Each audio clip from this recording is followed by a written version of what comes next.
Good. Won't you pray with me? God, we give you thanks. We give you thanks this morning for the promise that you give to us, that you will continue to be a part of who we are, to care for us, to embrace us, as long as we have faith in you. God, we ask this morning that the meditation of my lips and of all of our hearts be pleasing in your sight, our rock and our redeemer. Amen. I know I talk about my kids a lot, but this feels like an appropriate time to talk about them because when I think of God's promise to us, I think of the promise that I have made to my children, right? When my husband and I agreed to have kids, we made a promise to the children that we bore that we would care for them for their entire lives, or at least for the rest of our lives. And I know that there are some parents out there who think when they're 21, that's it, they're out of the house and I'm done.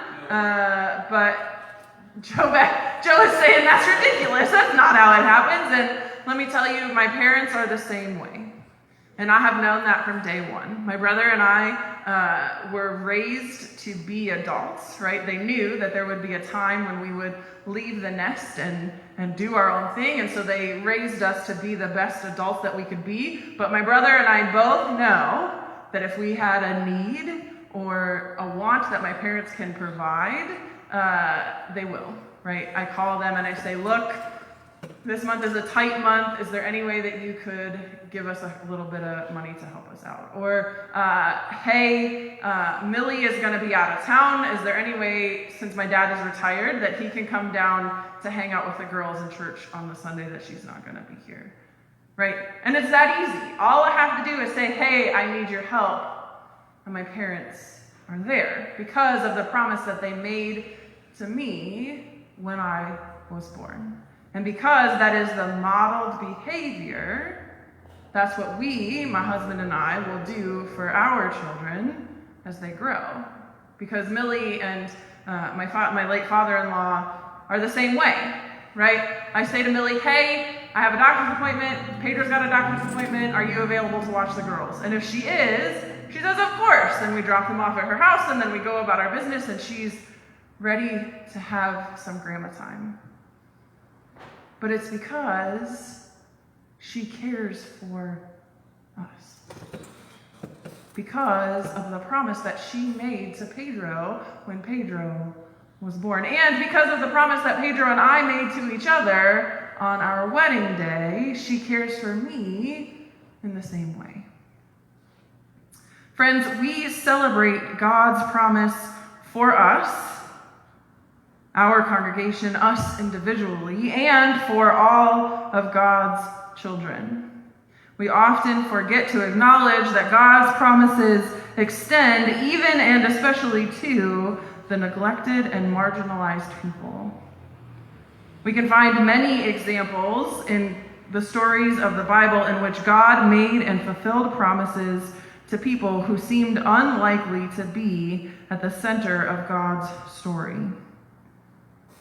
And friends, Abraham is one of them.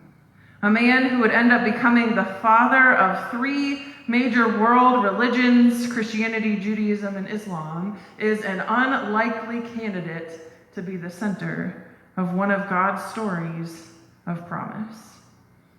The story of Abraham can be found in Genesis chapters 11 through 25, but some things to keep in mind. Abraham began his new life as an immigrant. He left his hometown and followed where God called him to go, no matter what.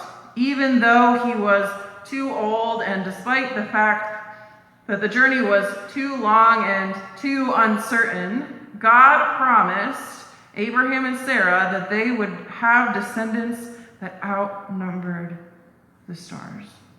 And they remained steadfast in their faith that God would keep that promise. Because of Abraham's faith in God's promise, he was counted as righteous.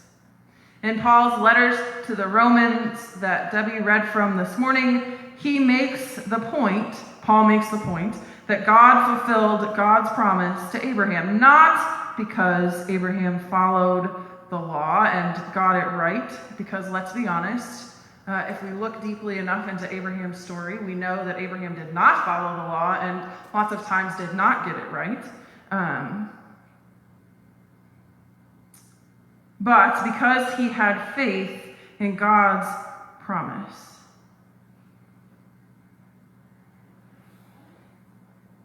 Paul is writing to a church that has both Jewish and Gentile Christians in it. There was tensions about who the true inheritors of the faith were and whether observing the whole law, the Torah, was necessary, even for the Gentile believers. Paul is not saying that the law is bad or wrong, just that following it is not the basis for God fulfilling God's promises. Following the law in and of itself does not make us righteous. However, following the law is a good and important thing. Receiving God's promise is not about following the law and getting it right every time, though. God's love for us and his salvation for us is available and ready even if and when we fail. Even if and when we fail. First and foremost, God's promise is freely made by God to us. We celebrate this and accept it by having faith that God will do what God says and responding to this grace.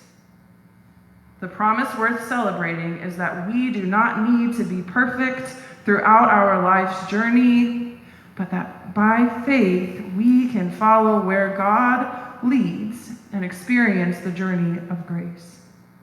This promise helps us forge ahead even when things get difficult, hoping against hope and growing stronger in faith. Through our shared history of faith with Abraham, we too are brought into the scope of God's promise, which is both being fulfilled and is not yet entirely fulfilled. The specific promise is that Abraham will be the father of many nations, and that the families of the earth will be blessed in him. It is a promise about the broad scope of God's reign and blessing throughout the earth. Abraham did not get to see the totality of the promise fulfilled in his earthly life, and we join in a long line of journeyers who will only see partial fulfillment in our earthly lifetimes. But that line gives us reason to celebrate that even in our diversity, in our unity in the community of faith, draws us into a larger promise that is on its way to being fulfilled.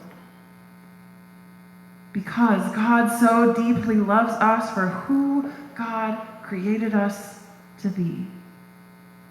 Because of that, we are continually a part of this promise of God's everlasting presence and steadfast love. The promise tells us that we are fully loved and fully known for who we are, that Jesus never leaves us, and a new life is forever and eternally ours through our faith. Abraham's story also reminds us how we can respond to God's grace and promise. He embraced God's calling for his life and believed. God was able to do all that he promised and took courageous action in his faith. He was willing to leave his hometown, his comfort zone, and take a risk to embrace challenges and changes in his life so that God's promise could be fulfilled in, for, and through him. Friends, God's promise is for all people, even for us and our church. I want to invite you to reflect on this Question: how will you embrace God's calling in your life and believe that God will do what God promises and take courageous action so that God can fulfill God's promise in, for, and through you, just like God did with Abraham? How can we celebrate the promise that God is with us in all things, no matter what? How can we celebrate both the promises that have been fulfilled and those that we still are waiting to be fulfilled? We are called to enter together into the promise with excitement and joy. Celebrate the promise that we all become a part of the families of the earth, blessed through Abraham in our journey. Friends, may you find opportunities to connect to God's promise this week. May you feel God's steadfast love. May you know that Jesus will be with you until the end of the age. May it be so. Amen.